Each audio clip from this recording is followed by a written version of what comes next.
Welcome to episode 5 of Scorned by Muses. Mood Board.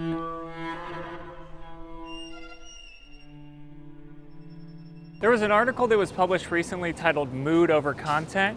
It's written by this German guy called Christian Madsen. In the article, Madsen tries to articulate a trend which has become apparent in the art world in the past 5 or so years. The way Madsen describes it is that art has become artistic again, which is a very clumsy way of talking about a very real phenomenon. What he means basically is that millennials and younger artists are opting out of conceptual art, which has more or less dominated the art world since the 1960s. They're instead embracing painting and traditional mediums with a renewed sincerity. We went to Dia Beacon to try to dig into this problem a bit. The thing that Madsen is trying to articulate would have traditionally been referred to as the problem of form and content. The fact that he has to reach for this other term, mood, is a symptom of the crisis of form and content, which happened at some point in the 20th century. The way Carl Andre described it in 1970 was that if abstract art is art as its own content, then conceptual art is pure content without art. So art became either pure form or pure content. In other words, you have something like this Richard Serra piece, which has no content outside of its form. Or you have something like Yoko Ono's book Grapefruit, where you have pure content, which doesn't actually require any formal expression.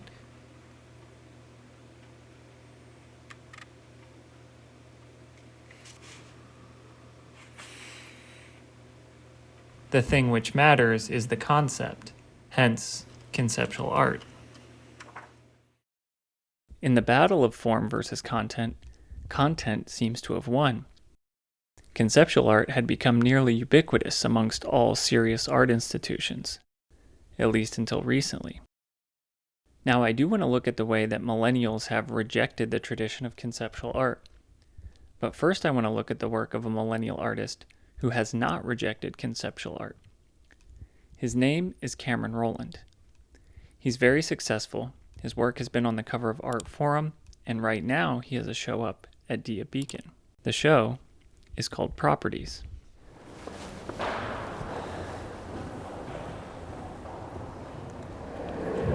Okay, so Dia bought a piece of land in Beacon, and that is, I guess, an artwork by Cameron Roland. The artwork is that the institution Dia bought a parcel of land. I mean, let's just see what his stupid little booklet says about this. The plot will remain unmarked. It will degrade the value of the institution's property. I highly doubt that Dia would have done this if it were going to degrade the value of the institution's property. You are increasing the value of the institution's property, actually, because it's now a work of art. And you're a famous artist who is on the cover of Art Forum and who's, whatever. Like, it's not devaluing that property. It challenges the assumed absence of black burials on sites of enslavement by assuming their presence. You're speculating on this totally random plot of land that there could have been slaves buried there. I guess the point is we don't know where the slaves were buried because their graves are not marked, so we're going to mark off this plot of land, but we're actually not going to place grave markers on that to honor the dead. The plot will remain unmarked. So what is the point? What the fuck is the point of that? What is the point? Tell me, what is the point?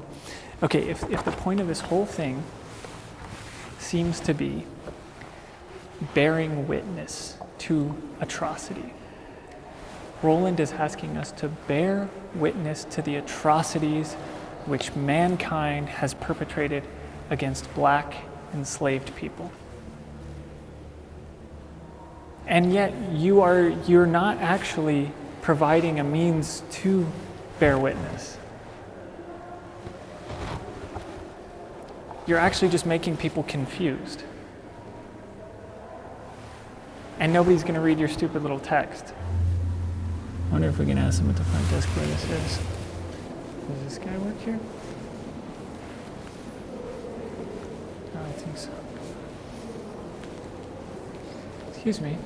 Can I ask you a question about the Cameron Roland thing? Yeah. There's the plot of land. Where is that plot? If I'm correct, it is essentially like, I guess in that general direction. If you were to like look out the window, it would be to the left, like quite a bit to the left. Okay. Is it accessible from, or not really? Currently, Okay. and it's not for public, like it's not for public access. Yeah. But when we open up the South Garden sometime next year, it will be visible from there. Okay. But visitors will not be allowed to, I guess, step foot on it. Okay. Yeah. I see. Interesting. Cool. Thank you. Of course. It's funny. That's really not a work of art. If it's just, I guess it is a work of conceptual art when the only thing that matters is the idea or that piece of paper that the deed was written on or whatever. So I guess it's over there somewhere. He's like, you can't really see it though, and it's not meant for public consumption. So, cool. I mean, I feel like a good piece of art is like a good joke. You know, if you have to explain the joke, it's not funny. Same thing with art. If you have to explain the art, if you have to have a 4-page long text to even begin to understand the art, it's probably not working very well as art. Not only does this have 4.5 pages of full text, each individual item here, which is a bed frame, some antique farming implements, and a pot overturned, each one of these has its own like several paragraphs of description. The way that all of this basically functions is like infographics. These are infographics. These are illustrations for his little textbook. People come in, they basically ignore this shit. Every person that I've seen come in here so far walks straight through, looks at this, is kind of confused by it. They're like, yeah, it's some boring legal document, okay. Just totally ineffective as a piece of art. That pot over there looks like what the security guard's supposed to sit on. Right, that's the security guard's post. Oh, she saw it. Taking a look. Oh, she's gonna come in.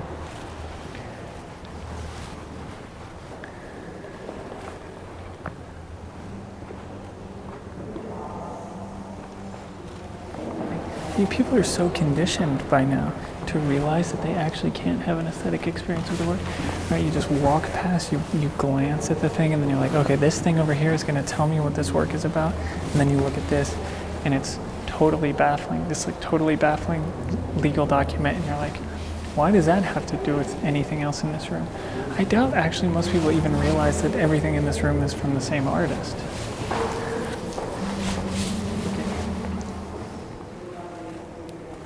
Aesthetics is about feeling. Art is supposed to be about feeling. These objects, if they're successful works of art, should make me feel something. And I think what Roland hopes they make me feel is something about the history of slavery. But absent this text, maybe I would actually feel all kinds of other associations that are broader and maybe more profound than what Roland is trying to do.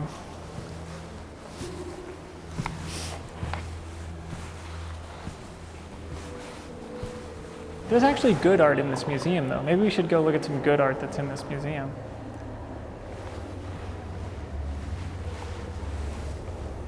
This ain't it, though.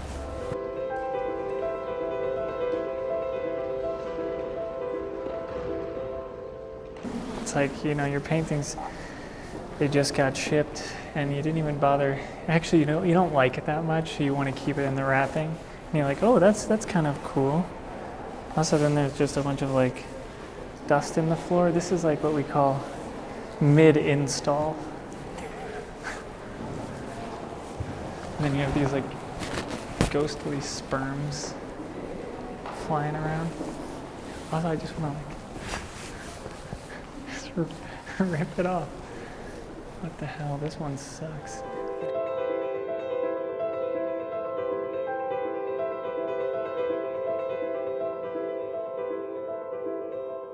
One other thing to say about Roland is that he's kind of taking up the aesthetic gestures of minimalism,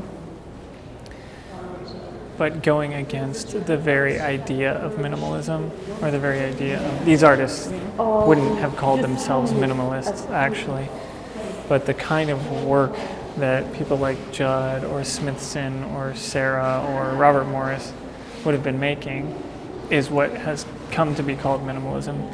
And Roland is working he's taking sort of like the formal qualities of minimalism and then trying to shove this political or moral agenda into those.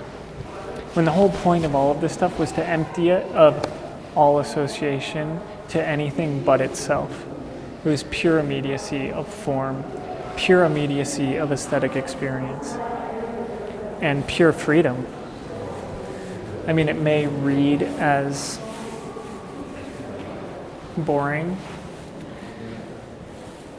but the gesture is something very profound, because what the claim that this kind of work is staking is that this object, which is useless,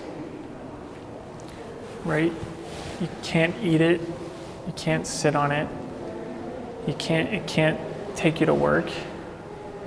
It's just this useless object, but which is nonetheless meaningful. It attains some kind of meaning, and the only kind of meaning that it has is the kind of meaning that we impose upon it. And it's meaningful because we socially decide that it's meaningful. And that is a profound moment of freedom, to say that the world can be anything that we want it to be. Because we can do this with certain objects, because we can impose our meaning onto the world in a way that's wholly formed by us, that means we can do that with all of reality, right? And this kind of art, this kind of high modern art, is the site at which it becomes clear that we have that capacity as human beings to make the world in our image, wholly in our image, not in reference to anything. It's not representational. It doesn't refer to anything outside of itself. It just is what it is. What you see is what you see.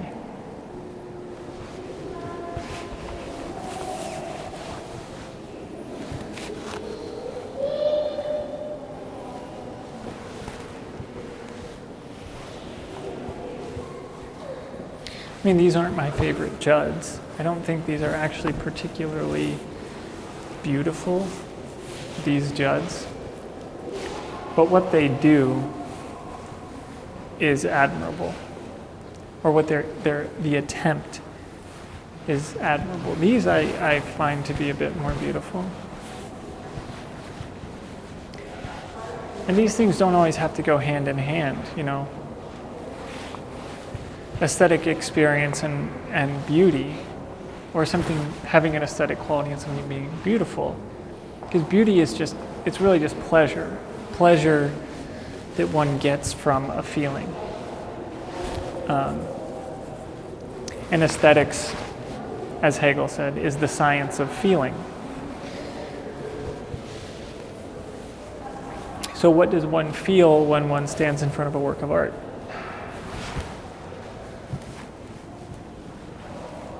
It's not really any deeper than that. People get very intimidated by this kind of art. The layman does, but it's really just, what do you feel? What does this make you feel? And you don't even have to answer that question, because the feeling that it produces is fundamentally, by its very nature, an inarticulatable feeling.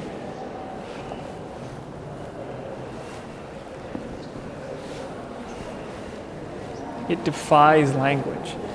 It defies discourse.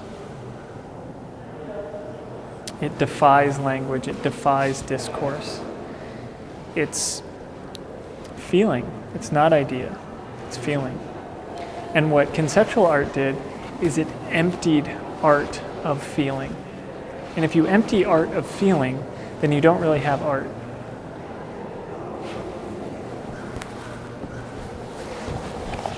That's what I would say.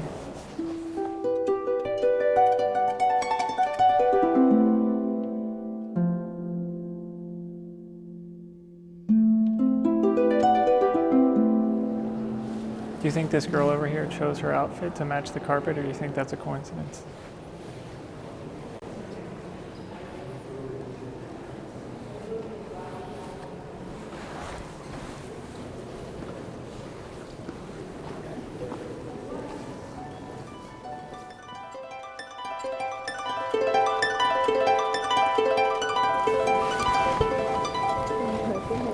I think it was a coincidence.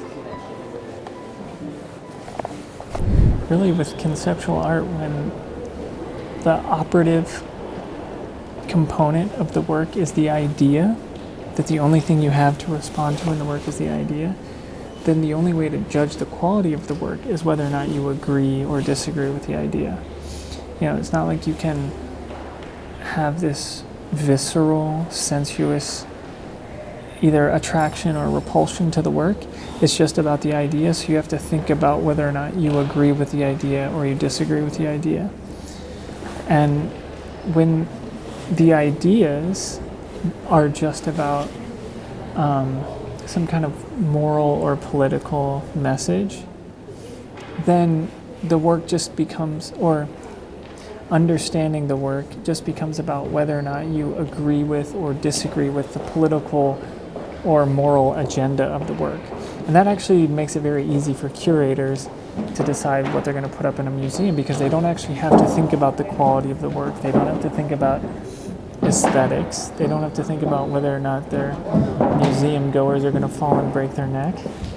They just have to think about, do I agree with this person's politics? Do I agree with their morals? And not even do I agree with them. Do the people who are giving us money, do the people who are donating money to the institution agree with these morals? And generally, those morals and those politics are really lame Democratic Party identitarian politics, which are not radical at all. And that's the real thing with Roland's work, is it's posturing as radical, but it is so not radical. Like the people that are paying for this art, the people that paid for that little plot of land that he selected, those people are billionaires. They're people who own oil companies. They're people who own hedge funds, Wall Street people, who are totally unthreatened by Roland's work. Totally unthreatened. I mean, I think Rupert Murdoch, evil Rupert Murdoch of Fox News, his son is on the board of DIA. He's not threatened by Roland. The evil Republican racist party, supporters of Trump, whatever, they're the ones that are giving you the money to make your art, Mr. Roland. Are these people about to fall and bust their ass? And I don't actually give a shit where the money that's funding all of this comes from, but if you're trying to make a radical political statement with your work, I think it's worthwhile to question what kind of people are funding that work and whether or not they see that work as a challenge to their power or to their authority. Clearly they do not.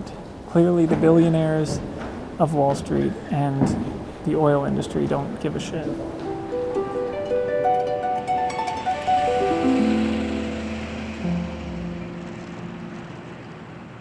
Okay, now we're going to head to the Sculpture Center in Queens so we can finally get back around to those millennials we talked about earlier who have opted out of conceptual art.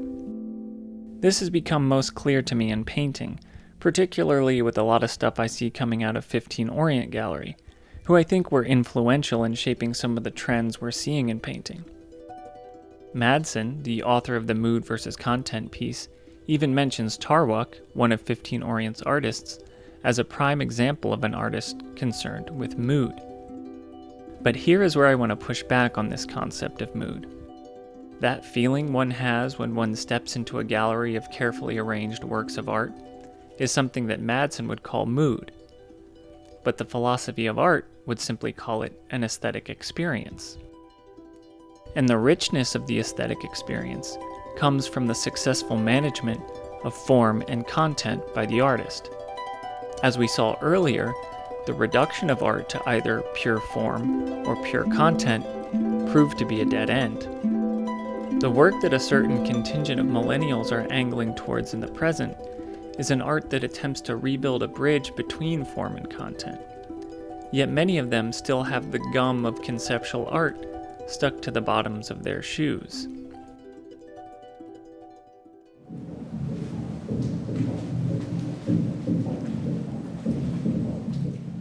In the basement of the Sculpture Center in Queens is an exhibition by a duo of Mexico City-based millennial artists who together are known as Ozma.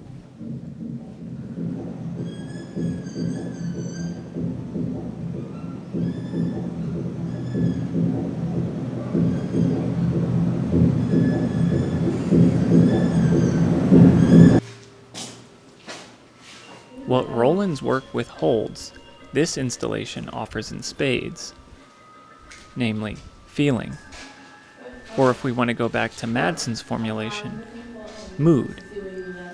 And we can start to see here why that term might apply. Like a haunted house or something?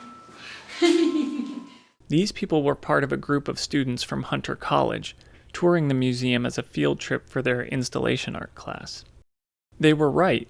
The show did feel a bit like a haunted house, although a very good one.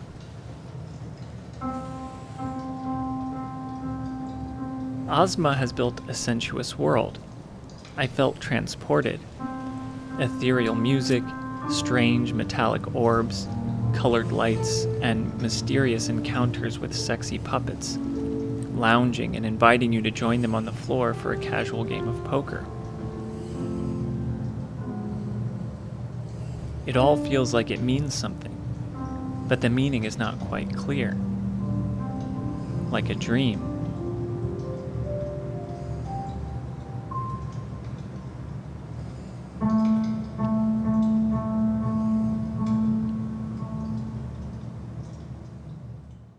It drew me into possibilities of how the world could be, yet the vision it presented was a dark one.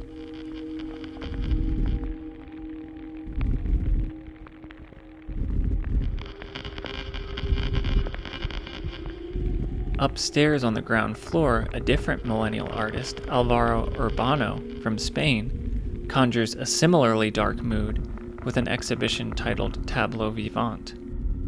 I sat on one of the marble benches. A student approached me and started asking me some questions.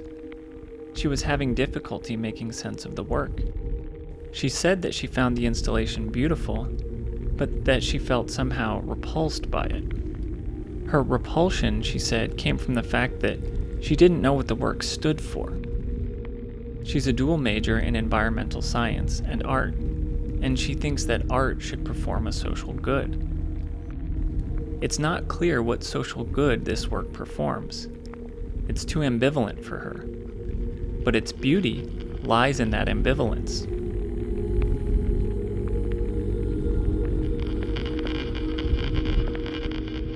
At the center of this exhibition is a public artwork by the American sculptor Scott Burton that Urbano rescued from destruction. The work, titled Atrium Furnishment, was originally installed in the lobby of the Equitable Center building in Midtown Manhattan in 1986. It was dismantled in 2020, a victim of renovation. The exhibition has a mournful quality, like the lonely lobby of a train station in a dystopian 1990s anime film.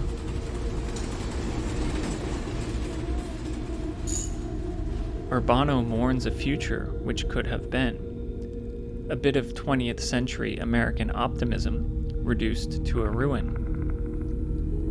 But he dares to find beauty in that ruin, and in the optimism still carved in stone. Roland's work, on the other hand, offers no gleam of optimism, only pessimism, guilt, and austerity. He offers no imagination, just brute fact. The works at the Sculpture Center dream of another reality, and mourn the fact that it hasn't come. Roland points an accusatory finger at reality, and says we were doomed from the start. I hope for all of our sakes that Roland is wrong.